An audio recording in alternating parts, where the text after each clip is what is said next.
즐거운 고전은 많은 분들이 사랑하시는 제인 오스틴의 오만과 편견입니다.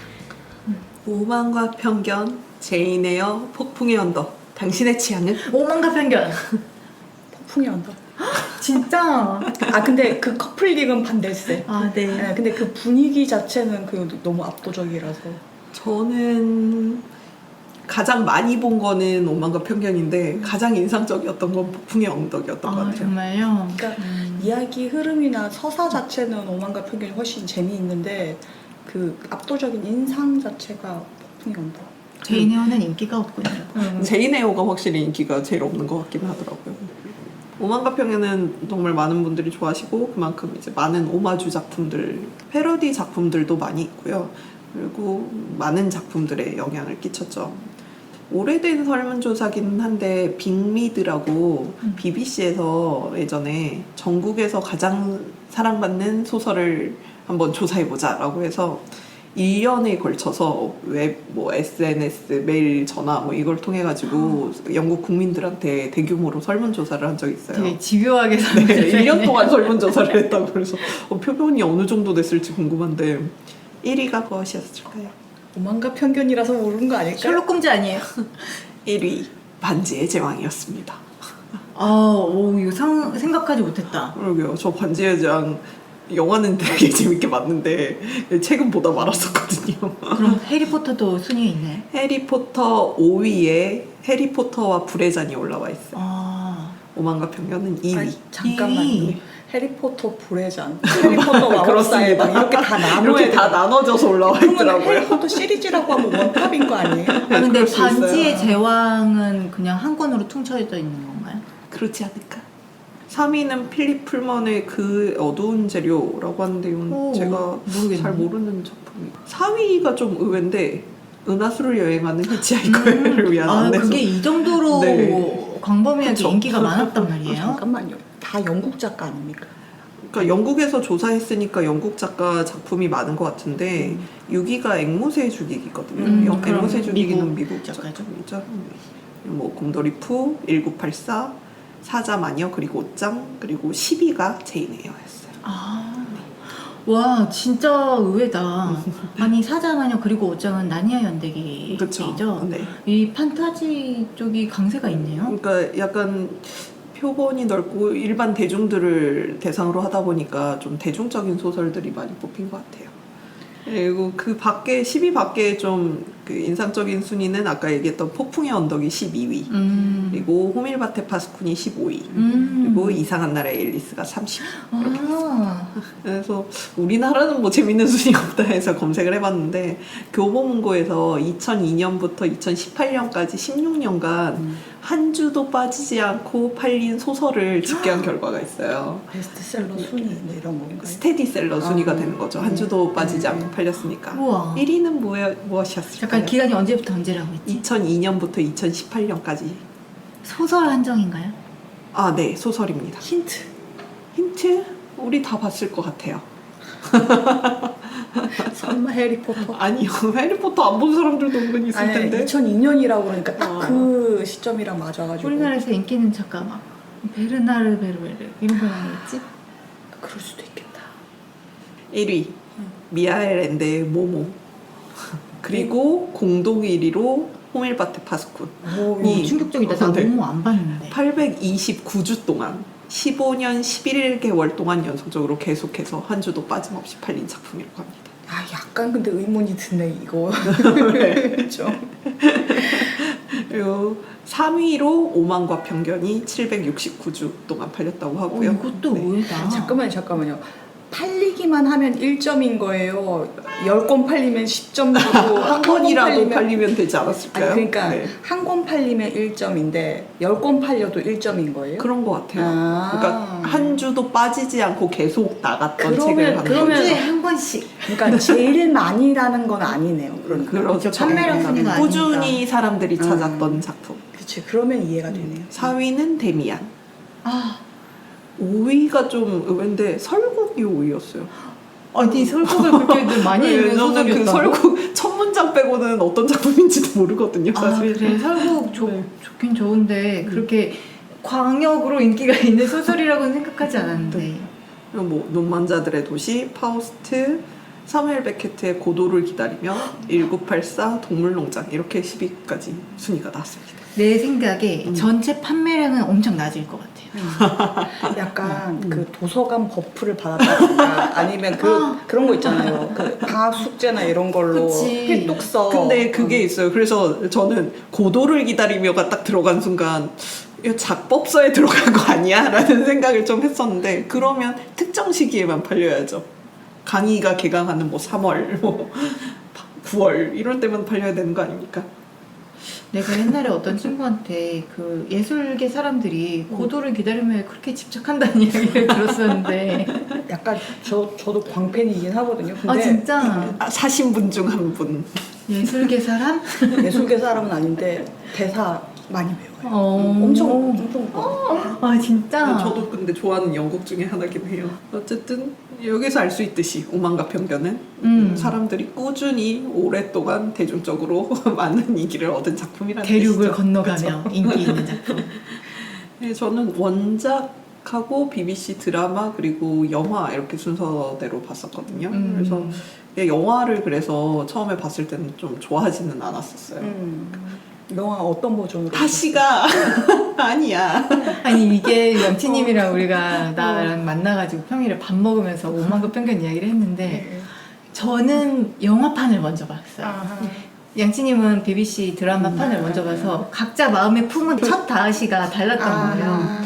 저는 영화의 다하시가 너무 좋았어서 양치님 추천으로 BBC 드라마를 보다가 끝까지 못 봤거든요. 뭐라고? 몰입이 안 돼. 콜린 퍼스인데 아 콜린 퍼스 싫어. 강 하나 다시 깔아주세요. 아니 그 여주인공도 여주인공이 약간 네. 그 처음 봤을 때 적응 안 된다라는 평이 조금 있기는 하죠. 네, 그래서 약간 나이가 이렇게 좀 안 맞아 보이는 그런 부분들이 조금 있고. 네, 그래서 저는 이제 영화판을 최고로 꼽는데 양치님은 영화판 노노. 너무 좀 온화한 상 아닌가요? 영화판의 남자 주인공은? 배우가 아니, 누구예요? 배우가 유명하지 않은 배우거든요. 매슈 맥페디언이라는 배우인데 이 오만과 편견으로 이 배우한테 입덕을 하려고 했다가 다른 작품이 빠질만한 게 하나도 없어서 빠르게 발을 뗀 사람들이 되게 많이 있거든요. 여기에서만 되게 멋있고 약간 우수에 찬 눈빛이 되게 촉촉해가지고 좀 그렇게 나왔는데 다른 그러니까요. 눈빛이 데서는 촉촉하면서 약간 그냥 멜랑콜리한 그런 되게 감성적인 느낌이 있어요. 살짝 연약해 네, 보이는. 그래서 좀 유한 분위기가 있어서 저는 이걸 그때 둘이 이야기를 하고 그래 이건 내가 콜린 퍼스를 처음 봤으니까 이게 그 각인 효과로 이렇게 좀 안 좋게 봤을 수 있겠다 해서 이번에는 영화부터 봤거든요. 이렇게 드라마나 뭐 이런 것들을 본 지도 오래됐으니까 근데 다시 봐도 아닌 것 같아. 진짜 어쩔 수 없나 보다. 저는 또 당시에 제 친구도 이 영화를 되게 좋아하고 다하시를 좋아해가지고 막 둘이서 그냥 그 마지막에 그 초원의 안개를 가리고 막 이렇게 다하시가 다가오는 장면 거의 뭐 좋지 않냐? 도깨비 워킹 수준으로 걸어오는 장면을 왜 그때는 기억이 안 나는지 모르겠는데 이번에 그 장면 보고 도깨비다 뭐 이러면서 봤었어요. 네. 그래서 막 그 서로 되게 좋아하면서 이야기를 나누고 그러면 또 괜히 애정이 배가 되고 그런 점이 있지 않습니까? 그래서 다른 거 받아들이기 좀 힘들어.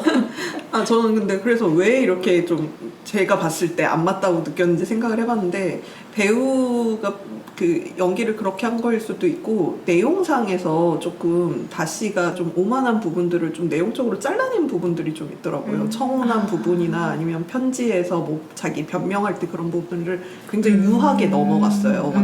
그 영화에서는. 그래서 그런 부분들 때문에 좀 그런 다시의 성격 자체가 조금 달라져서 그렇게 느낀 게 아닐까라는 생각을 했습니다. 세상에 나는 원작을 읽었는데도 좀 여러 번 읽었는데도 그 영화와 별로 이렇게 괴리감을 전혀 못 느끼고 있었는데 약간 각자의 마음속에 캐해석이 다른 거군요. 해가 다른 그런가 거죠. 봐요. 네. 근데 영화에서 좋았던 거는 이거는 드라마에서 좋았던 점하고 같은데 영상화가 되니까 사람이 나오잖아요. 실제 사람이 가족들이 그렇게까지 밉지가 않더라고요. 아. 사실상 빌런이라고 볼 수 있는 이제 어머니와 동생들. 동생이 있지 않습니까, 리디아. 그래서 원작 봤을 때는 너무너무 싫었었거든요.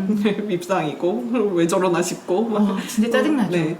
근데 이제 아무래도 실제 사람이 연기를 하다 보니까 그러니까 그렇게 미워지지만은 않더라고요. 그리고 또 영화에서는 굉장히 또 그 엘리자베스가 따뜻한 시선으로 가족들을 바라보기도 해요. 이렇게 어쩔 수 없는 부분이 있긴 하지만 그래도 우리 가족 이렇게 좀 바라보는 부분들이 좀 그 잡히더라고요, 카메라에. 그래서 좀 더 이제 가족에 대한 연민 뭐 이런 걸 좀 느낄 수 있어서 좋았고, 무엇보다 영화의 장점은 키이라 나이틀리가 나옵니다.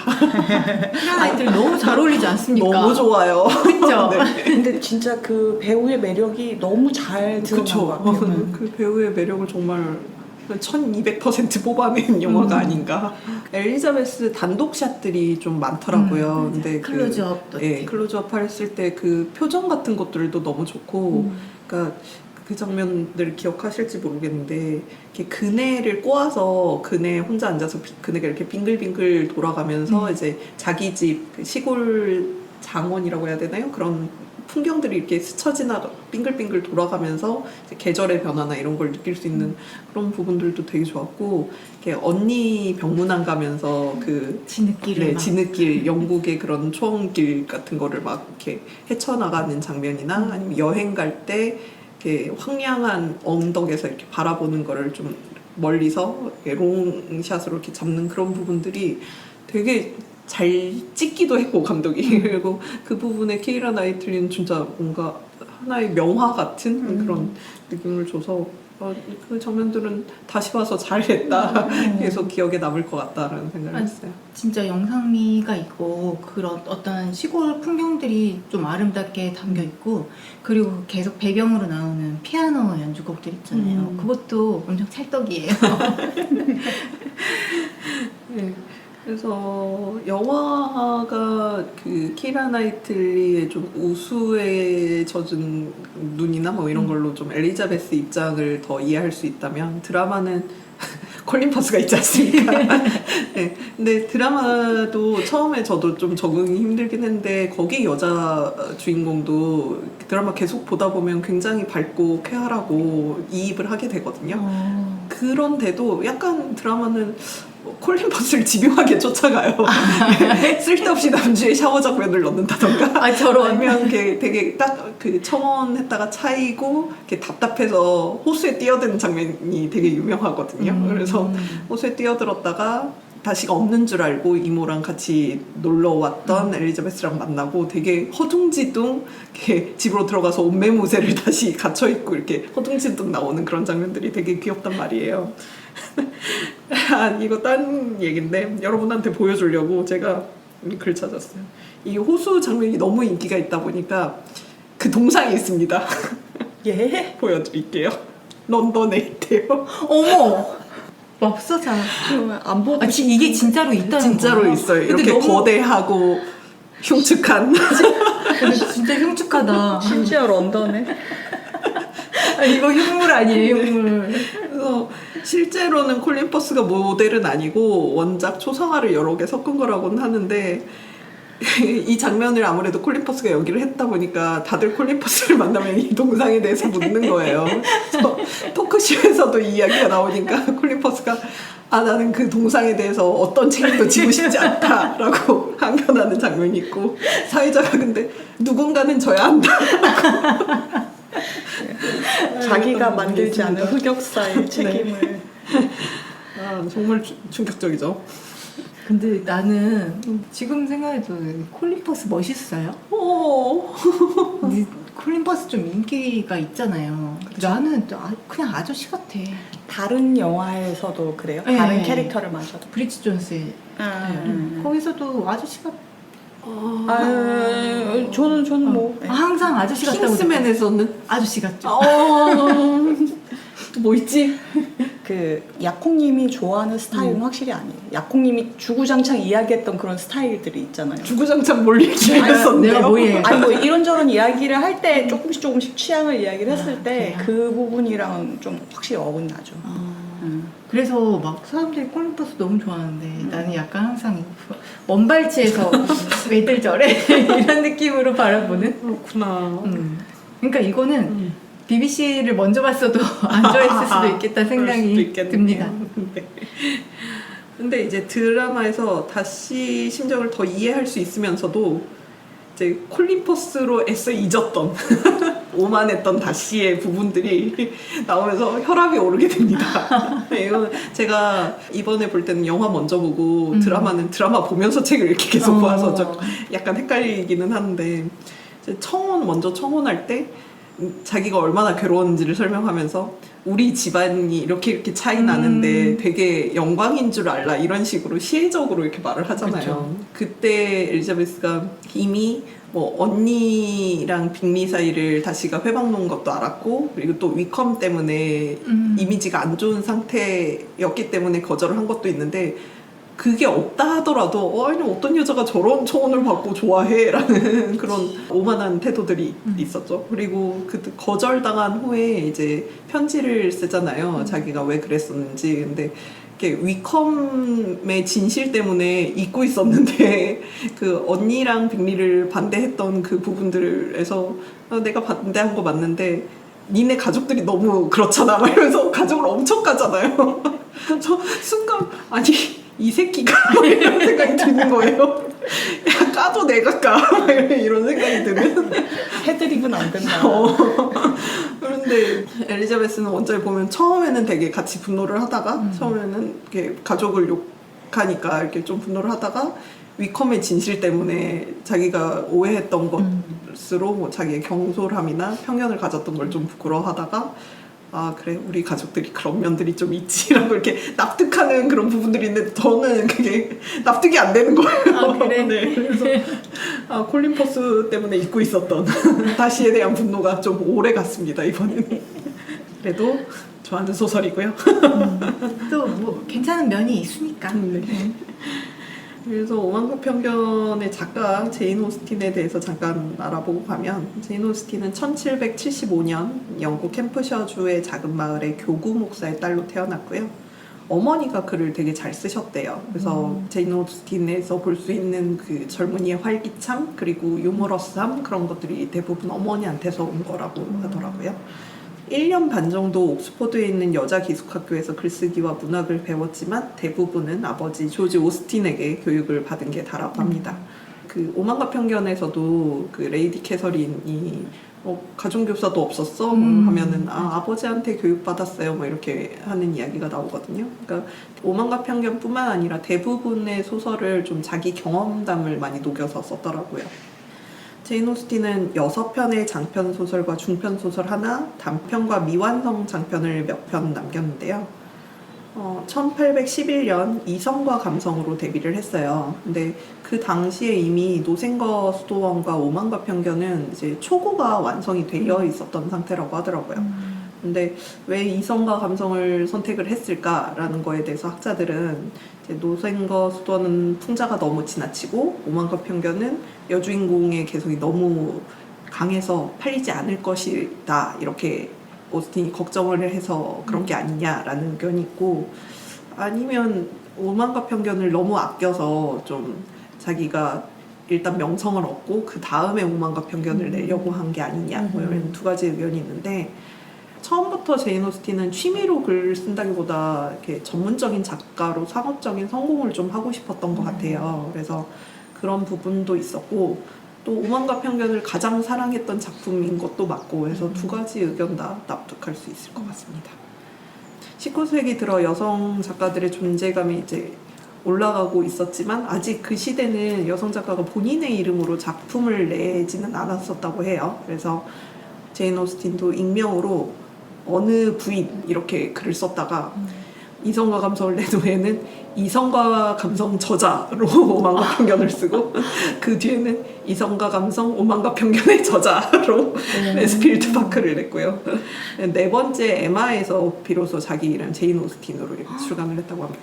출간 당시에는 이름을 안 걸었군요. 네, 그런 분위기였대요. 여성 작가들은 이름을 익명으로 내는 게. 그 네 번째 작품을 내고 나서 이제 설득을 집에서 완성을 한 후에 근데 안타깝게 1년 동안 이제 병을 앓다가 1816년에 사망을 하게 되는데요. 1811년에 데뷔를 해서 1816년에 사망을 했어요. 그러니까 굉장히 짧은 작가 활동 기간을 갖고 있죠. 그리고 설득과 노생거수도는 유작으로 이제 오빠가 출간을 했다고 하네요. 사실 저는 근데 제인 오스틴을 좋아한다고 말하기엔 좀 부족한 게 오만과 편견 하나 읽었거든요. 다른 거 다른 작품은 읽은 게 진짜요? 없어요. 뭐 영화도 네, 이상하게 손이 안 가던데. 제인 오스틴 소설 대부분이 연애와 결혼에 대한 이야기잖아요. 근데 이걸 그냥 로맨스 소설이라고 보기보다는 그 시대의 영국 사회 풍속을 굉장히 세밀하게 작가가 묘사를 하고 있거든요. 그래서 그 시대의 계급주의나 뭐 가부장적인 사회 그리고 성차별적인 부분과 상속제도 이런 사회의 여러 가지 문제점을 작품 내에 드러내고 있거든요. 근데 그 작품들 특징 중 하나는 이런 문제점들을 드러내기는 하는데 뭔가 뭐 그 작중 인물의 입을 빌어서 그 부분을 이렇게 강하게 비판을 한다던가 뭐 어떻게 해야 되겠다라던가 뭐 변화를 해야 된다 이런 부분이 있지는 않고 그냥 그런 부분이 나올 때마다 캐릭터들은 슬며시 그냥 웃으면서 이렇게 지나가요. 장난을 치거나. 그래서 그 부분을 풍자와 해악으로 볼 것이냐 아니면 그냥 타협으로 볼 것이냐에 따라서 현대에서도 제인 오스틴을 진보주의 작가인지 보수주의 작가인지 좀 평이 갈리는 것 같고요. 전체적으로는 그 당시 젠트리 계급의 여성으로서 선택지가 제한이 좀 많잖아요. 자기가 어떤 방향으로 살아갈지를 스스로 결정하기는 좀 많은 제약들이 있었던 사회니까. 하지만 그 범위 안에서 여성들이 어떤 선택을 했고 어떻게 살아가는지를 보여주는 약간 낭만주의에서 19세기 사실주의로 이어지는 다리 역할을 한 작가라고 평가를 받는 것 같습니다. 그 친구 이야기도 좀 인상 깊은 데가 있었죠. 샬럿이요? 그 이상한 목사와 맞아요. 결혼하지만 그게 어쨌거나 본인의 선택이고 제일 효율적인 길을 가는 선택이었고 맞아요. 그리고 결혼 후에도 이렇게 나름 자신의 삶을 영위하면서 그렇죠. 안 좋은 점들을 그냥 다 감수하고 딱 받아들일 자세가 되어 있었던 다른 것들을 위해 뭔가 그냥 희생하는 적당히 포기할 부분은 포기하고 자기가 얻어낼 부분을 얻어내는 그런 부분들이 보이는 것 같아요. 어렸을 때 봤을 때는 왜 저러나 싶은 부분들이 되게 맞아요. 있었는데 커서 보니까 그런 지점들이 좀 보이기는 하더라고요. 많이들 오만과 편견 시대를 빅토리아 시대로 착각하는 사람들도 꽤 있다고 하는데 빅토리아를 그냥 아무데나 좀 붙이는 경향이 있지 않습니까? 온갖 때 좀 대충 옛날 같으면 빅토리아, 옛날 같으면 중세 이런. 맞아요. 옷이 근데 확실히 다르죠. 빅토리아 많이 시대랑 다르죠. 이 시대. 처음 그래서 오만과 편견 봤을 때 충격을 받았었어요. 아니 무슨 잠옷 같은 걸 입고 돌아다녀. 축축 늘어지는 옷들 생각을 했었거든요. 네.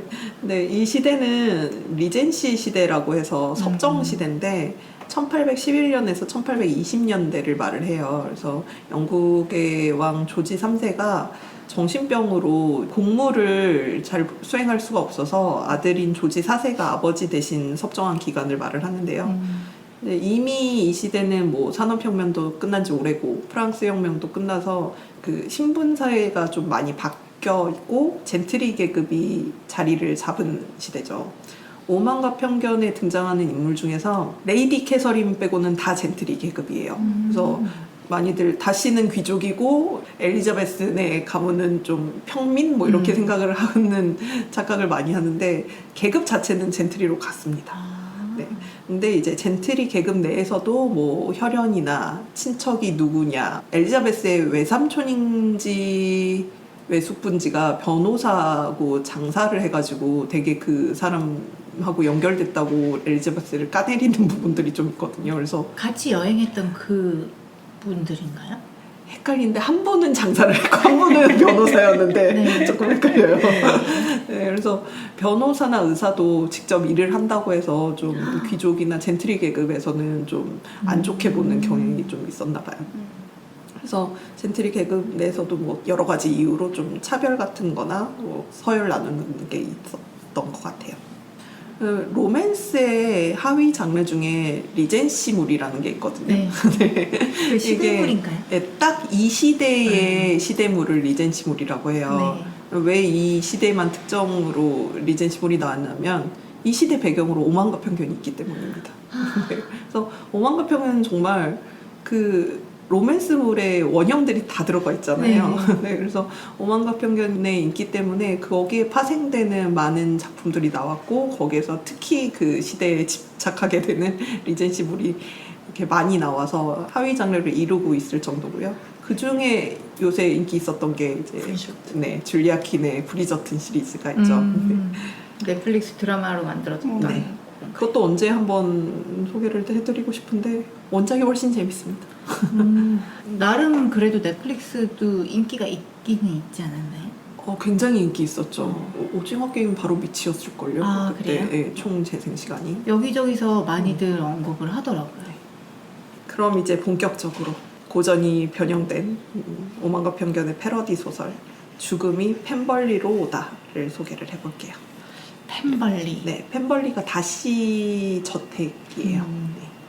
네. 작중 배경은 오만과 편견 결말 지점으로부터 6년이 흐른 지점이고요.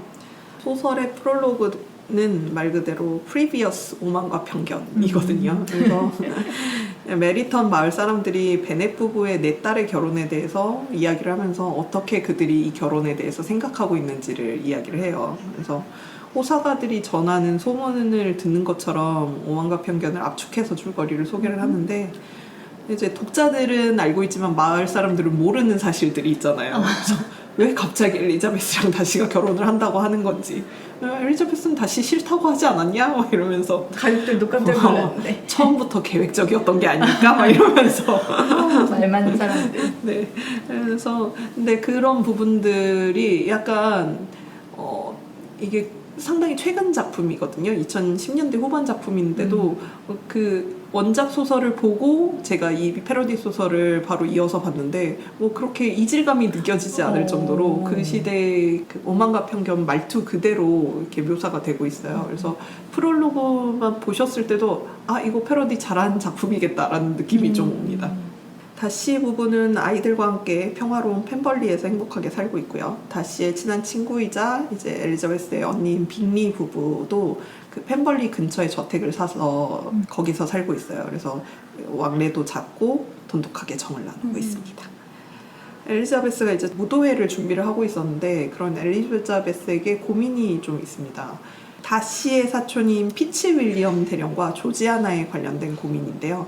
피치 윌리엄 대령은 그 사람이에요. 약간 엘리자베스랑 썸인 듯 아닌 듯 탈 듯 말 듯 하다가 이렇게 차남으로서 선택권은 많지 않다.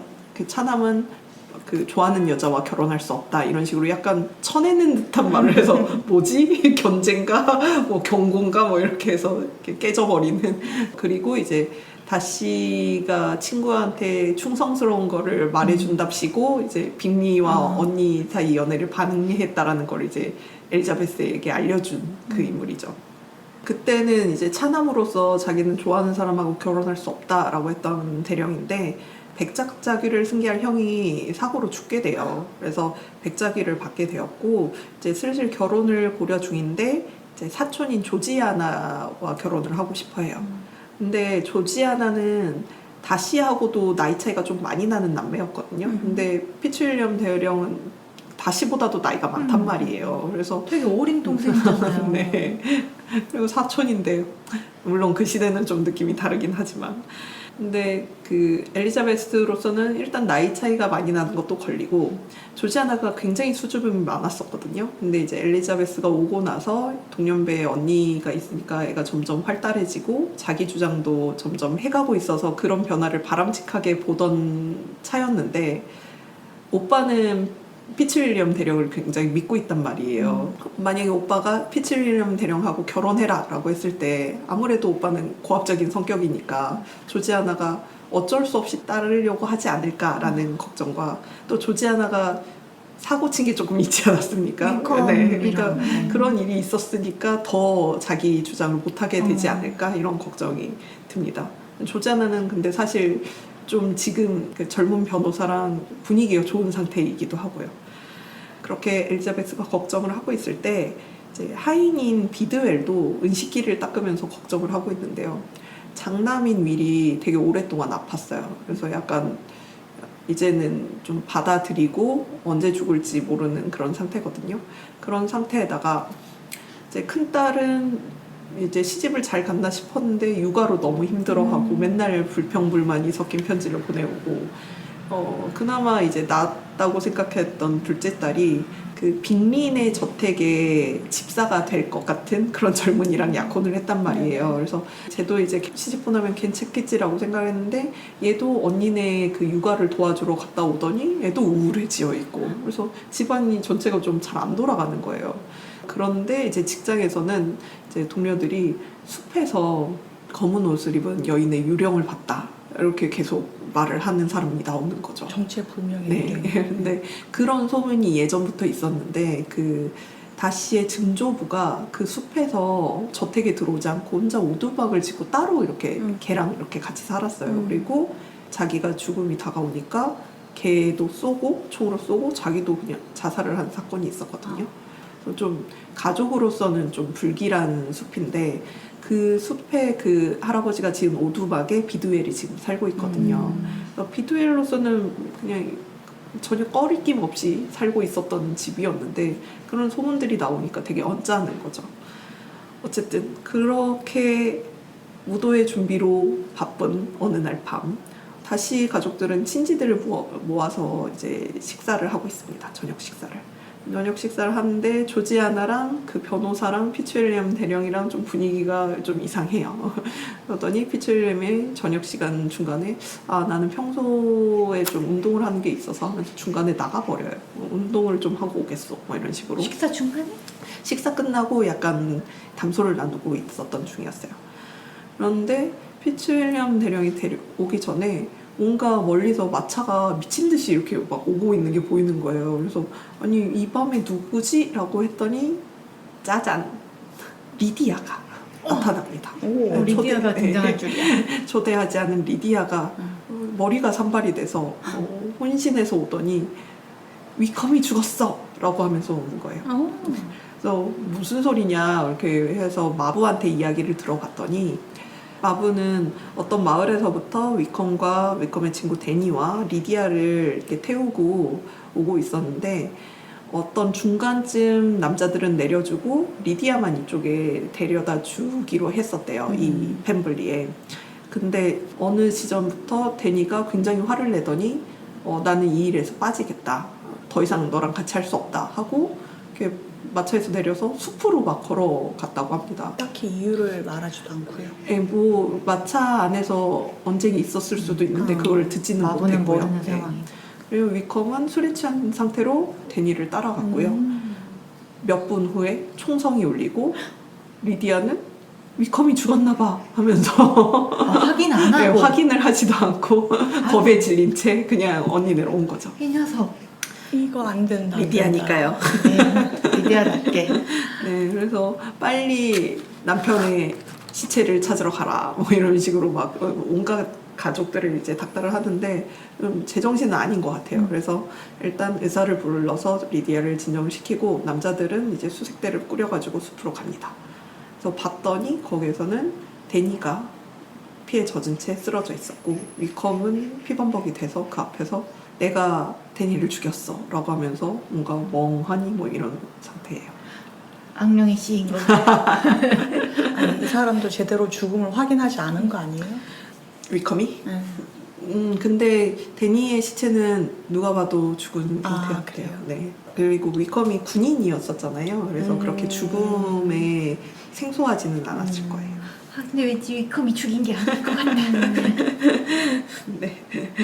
그래서 다시는 그 영지를 다스리고 있기 때문에 치안판사 자격이 있거든요. 하지만 이렇게 친척 관계다 보니까 옆마을 치안판사에게 부탁해서 이거를 이렇게 재판해 달라라고 부탁을 하고요. 거기서부터 이제 이렇게 치안판사는 증언들을 불러 모으고 어떤 일이 있었는지를 자세하게 조사하기 시작합니다. 점점. 아, 네, 설마 여기서 끊는 건 아니죠? 여기서 끊습니다. 지금 앞에 원본 오만과 편견 이야기 30분 하고 저는 고전의 역습에서 고전의 포인트가 있습니다. 고전에 따옴표가 있었어요. 고전에 따옴표 2개 있습니다. 저희는 오늘 처음 알았네요. 네. 역습도 좀 제대로. 이거를 작가를 들으시면 조금 놀라실 텐데 작가는 PD 제임스예요. 오. 네. 오. 제대로 된 추리 소설가가 쓴 세상에. 작품이고요. 되게 현대 지금 막 활동하는 어떤 신생 작가가 썼을 것 같은 이미지를 가지고 있었단 말이에요. 나는. 근데 알고 봤더니 또 고전 추리 작가기도 그러니까. 하고. 와. 근데 PD 제임스가 이게 마지막으로 쓰고 아, 2014년에 유작이에요? 사망을 했거든요. 네, 그래서 이게 91세 나이로 쓰신 거예요. 그래서 2010년대 초반 작품입니다. 그러니까 아. 현대에 쓰인 거는 맞아요. 아. 네, 저는 PD 제임스가 왠지 미국 작가라고 생각을 하고 있었거든요. 왜 그렇게 생각을 했었는지 모르겠는데 영국이니까. 네, 영국 작가로 방금 이 글을 PD 제임스가 싫어합니다.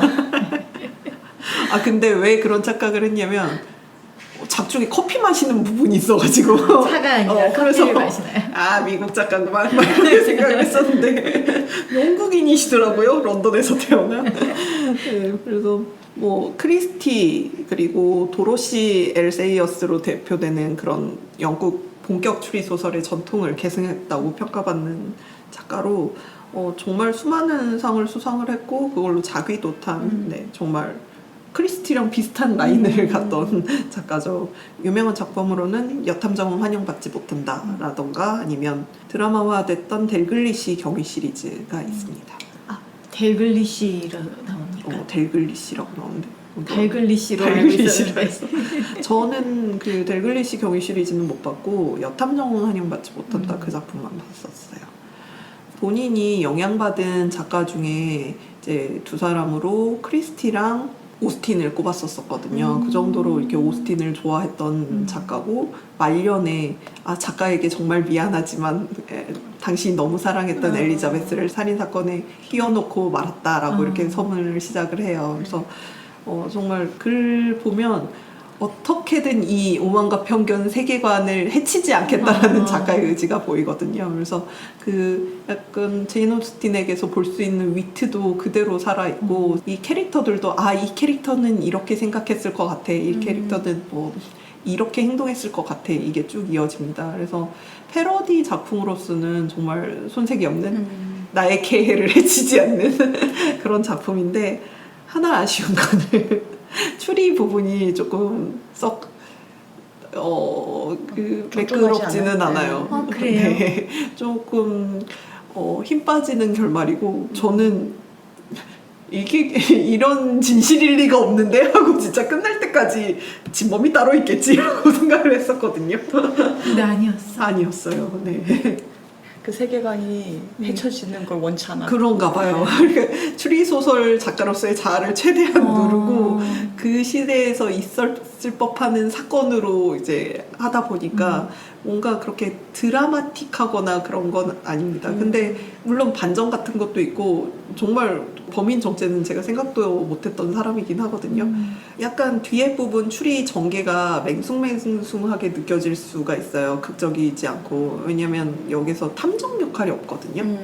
이 작품이 드라마화도 됐는데 드라마화에서는 약간 엘리자베스가 탐정 역을 맡았는데 그러면서 온갖 때를 이렇게 쑤시고 돌아다니면서 이렇게 탐문하는 모습이 있어서 그게 좀 어울리지 않는다 그런 평이 있었긴 했나 봐요. 그래서 여기서는 치안 판사와 배심원단이 일단 위컴을 유죄로 판단을 합니다. 그리고 그게 상위 법정으로 넘어가서 또 거기서 심리가 펼쳐지고요. 그래서 그 시대의 사법 체계라던가 어떻게 재판이 이루어지는지 뭐 이런 것들도 되게 세세하게 알 수 있어서 시대상 고증도 되게 잘 되어 있어요. 그러니까 뭔가 팬심으로 빚어낸 그런 패러디 소설이어서 그 오만과 편견 팬, 제인 오스틴 팬으로서는 되게 즐겁게 보실 수 있을 거고요. 추리 소설을 봐야 되겠어! 라는 생각이 드시면 네, 이 작가의 다른 작품을 보시면 좋을 것 같습니다. 약간 애매한 작품이군요. 네. 아, 저는 사실 사건이 약간 셜록 홈즈처럼 뭔가 중조부가 이렇게 자살했던 장소니까 거기에 뭔가가 숨겨져 있고 위컴과 친구가 뭔가 그거를 뭐 독을 내지는 뭘 하려다가 어떻게 일이 안 돼서 사건이 벌어지지 않았나 뭐 이렇게 생각을 했는데 전혀 아니니까 여러분은 그쪽 길로 안 빠지셨으면 좋겠고요. 양치님이 써야겠습니다. 그렇게. 네, 일단 셜록 홈즈랑 100년이 차이가 나니까 셜록 홈즈 사건이 그대로 올 수가 없겠죠. 네. 왠지 그 PD 제임스가 되게 오랫동안 마음에 품고 그랬을 있다가 것 같아요.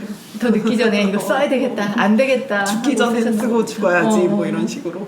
뭐 중언부언인 것 같긴 한데 저는 계속 이제 오만과 편견 보고 계속 이어서 보다 보니까 정말 그 다른 작품이 아니라 그냥 후속작을 보는 느낌이 있었고요. 진짜 이어지는 느낌이 네. 나겠다. 그러니까 유머러스함, 약간 시대에 풍자하는 거, 그리고 좀 약간 냉소적인 부분들도 좀 있잖아요. 네. 그렇게 관조적이면서 냉소적인 부분들까지 그대로 이어져 있어가지고 제인 오스틴 좋아하시는 분들이라면 한번 보셨으면 좋겠어요.